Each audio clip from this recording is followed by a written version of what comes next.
और अब अगली बड़ी खबर, आंदोलन की राह पर संविदा विद्युत कर्मी 3 सूत्रीय मांगों को लेकर अनिश्चितकालीन हड़ताल शुरू करेंगे। बिजली आउटसोर्स और संविदा कर्मचारी अनिश्चितकालीन हड़ताल पर। पूर्व में 6 जनवरी को पीएस संजय दुबे के आश्वासन के बाद स्थगित की थी हड़ताल। पीएस संजय दुबे ने दिया था सीएम से मिलवाने का आश्वासन मिलने के बाद संगठन की सीएम से भेंट नहीं हुई, तो राजधानी में एक निजी होटल में बैठक कर बनाई अनिश्चितकालीन हड़ताल की रणनीति।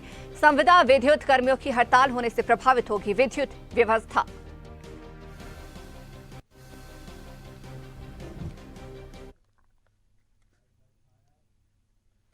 और लगातार हमारे साथ digital head Anirudh Sonone live बने हुए हैं। अनिरुद्ध जी, अब विद्युत कर्मचारी कह रहे हैं हड़ताल पर जाएंगे, यानी कि एक बार फिर से जो प्रदेश की विद्युत समस्या है वो उत्पन्न होगी।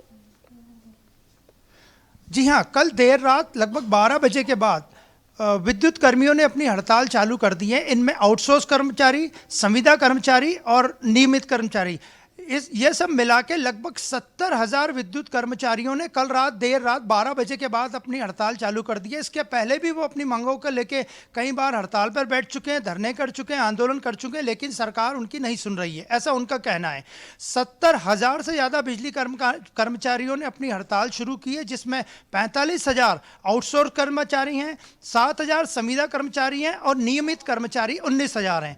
आपको बता दें कि जो आउटसोर्स कर्मचारी है उनकी मांग है, यह हड़ताल 3 सूत्री मांगों को लेकर की जा रही है। आउटसोर्स कर्मचारियों की मांग है कि बिजली विभाग में उनका संविलियन किया जाए। वहीं संविदा कर्मी जो लगभग 7,000 के करीब हैं, उनकी मांग है कि उनका नियमितीकरण किया जाए। और जो नियमित कर्मचारी हैं उनकी मांग है कि उन्हें पुरानी पेंशन फिर लागू की जाए। इन 3 सूत्रीय मांगों को लेके मध्य प्रदेश के बिजली कर्मचारी हड़ताल पर हैं। इससे हालांकि पहले भी हड़ताल हुई, लेकिन बिजली विभाग और बिजली मंत्री के यहाँ से कहना था कि इससे कोई व्यवस्था बिगड़ती नहीं है। लेकिन इस बार उम्मीद की जा रही है कि इस हड़ताल से जो बिजली कर्मचारी कर रहे हैं व्यवस्था बिगड़ने की संभावना है। हालांकि सरकार उससे निपटने के लिए तैयार है, लेकिन बिजली कर्मचारियों को कहना है कि ये उनकी आखिरी लड़ाई है और वो 3 सूत्री मांगे माने जाने तक अपना आंदोलन जारी रखेंगे।